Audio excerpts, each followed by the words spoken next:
Spoilers for the first 2 episodes of the Loki series, and potentially for the whole series. If you guys don't mind spoilers, then I am going to give you a theory that not only are timekeepers the bad guys of the show, but one of them in the middle is none other than Kang the Conqueror himself. It's been 3 weeks since Loki's pilot episode aired, and Loki got the highest views of a Disney Plus show so far, and with great viewership comes great theorizing. The plot is already very intriguing. The most intriguing part for me was this: there was only one timeline. How could that be? How could there only be one timeline when the Lady Loki exists? Yes, she is probably not Lady Loki, but if for now we assume that she is, how could that be? If there is only one sacred timeline which has our Loki as the canon Loki, and any divergences from the main timeline is stopped and destroyed by the TVA, how could Loki not only depart from this timeline, escape from the TVA, but become a woman and gain different powers? How could there be different versions of Loki like those? Well, probably the next few episodes will give us an answer to those, and I am going to propose my theories. Theory 1. There are other timelines. Well, we watched a nice video in the first episode that explains the universe and the multiverse even, but there is no reason why we should trust TVA on anything. The whole set design, this video that is filled with the pure propaganda straight from the Soviet days, the biggest thing the Soviet Union did was to discard any kind of truth that they didn't like and replace it with the truth that they benefited from. I think this is the same thing that is going on with the timekeepers. If we assume that they are indeed lying, then there is more than one timeline. This will suggest that Lady Loki, or whoever this gal might be, is doing the right thing. Remember this. We'll come back to it. We already know that Kang the Conqueror, a prolific villain from the Marvel Comics, will appear in Ant-Man 3. We don't know if he will be the main villain or just a cameo, but we do know that this guy will portray that role. Now, Marvel has shown big villains well before they do something huge, like Thanos, so it wouldn't be impossible for him to appear before the end of this series. What does this mean? This means that we should look for him. Many people have already theorized that one of the timekeepers is,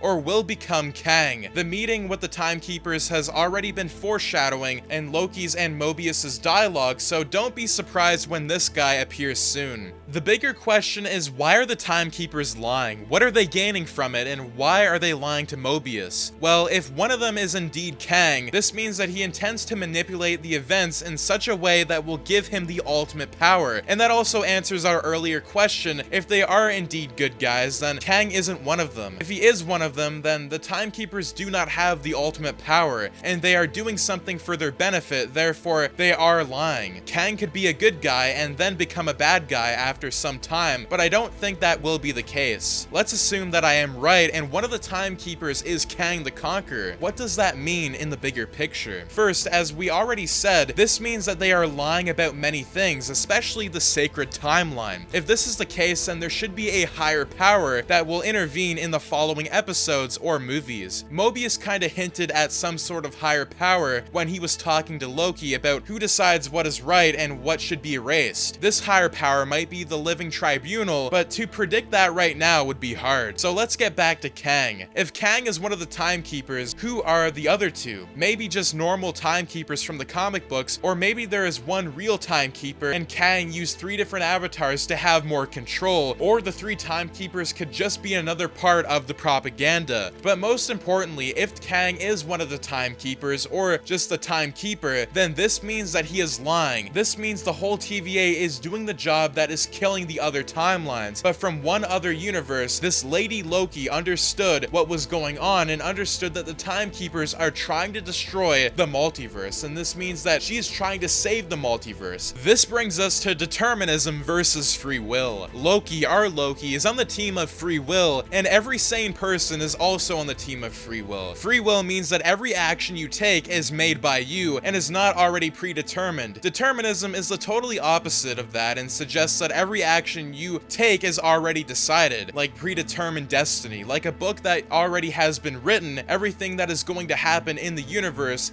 in it. As of episode 2, the Loki series suggests that the MCU is just like a predetermined series of events that will happen the way that they are supposed to happen. I hate this idea. In more simple terms, this means that Thanos was not right or wrong when he did what he did, and must have done the thing that he did so the others would learn from it and become better men. If MCU is predetermined, then Tony's and Natasha's sacrifice meant nothing. They couldn't have chosen any other action, they weren't brave, and that they were just another piece of the puzzle. I don't believe that these heroes died for nothing, and that is why I think that the Timekeepers and the TVA in general are telling lies. MCU does not matter if it's one timeline or a multiverse is governed by free will, and the Timekeepers are trying to obstruct that by using their force to achieve something greater than they already have. If that is the case, then why does Lady Loki do to make things right? First of all, Theory 2. Lady Loki just blew up the timeline, not in a literal sense, but she did something pretty close to that by making too many non-canon timelines. She drained all of the manpower from the TVA. Now her plan is twofold. Keep the TVA army occupied with different messes in the timeline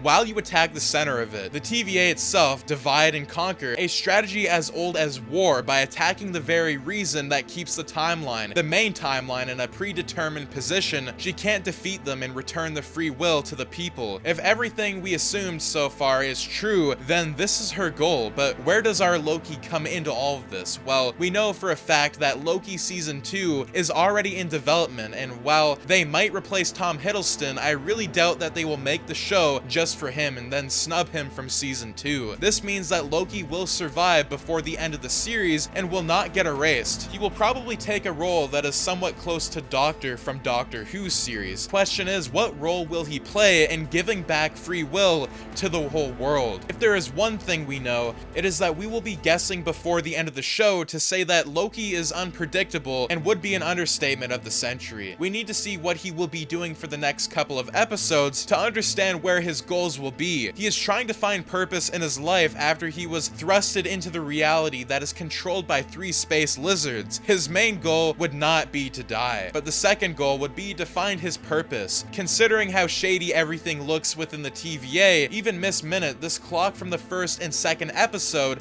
might be up to no good. We have to assume that the third episode will deepen the intrigue rather than give us an outright answer. That is why I predict that Loki will take on himself to distract the TVA while Lady Loki executes her plan. That will be after they talk and both Lokis come to an agreement that free will is more important than to keep the universe safe but in tight control. Theory 3. Loki will journey to other places that end in apocalypses. We already saw Pompeii, a volcanic eruption. We saw the storm in the form of the last episode as well. Next, we will see an apocalypse caused by the meteor strike. We already saw something like this within the trailer for the series. Next, there will probably be an earthquake, which can bring us to Thanos' homeworld. Lady Loki has already bombed Titan, so there's a high chance that we will visit that planet before or during the destruction. So the apocalypse theory, or prophesized, or whatever you want to call it, could be fulfilled. Theory 4. This will probably be the most important takeaway from this theory video. If we assume that the Timekeepers are the bad guys, then the proper course of action would be for our Lokis to defeat them. Defeating the Timekeepers would result in the shattering of the sacred timeline, which means that either during the series or at the very beginning of Doctor Strange 2, we will see the birth of the MCU multiverse. And if you don't believe me, just try and guess what the name of the Doctor Strange 2 movie is. The Multiverse of Madness. If the Loki series does anything, it will reset the multiverse, which will bring us to the Multiverse of Madness, which will eventually bring us to the second big Sega of the MCU, which will be the Secret Wars. Are you intrigued yet? Good. We will still need to understand what's up with Mobius and how Wanda, a Nexus being, plays into all of this, and many other questions. Give us your thoughts about the questions of the day. Will we see a cameo of the Living Tribunal in the Loki series? Thank you for watching, and if you guys are new to the channel, do make sure to subscribe, like, share, and turn your notifications on so you and your friends are all up to date with latest content. But anyways, as always, guys, thanks for tuning in, and have an amazing day.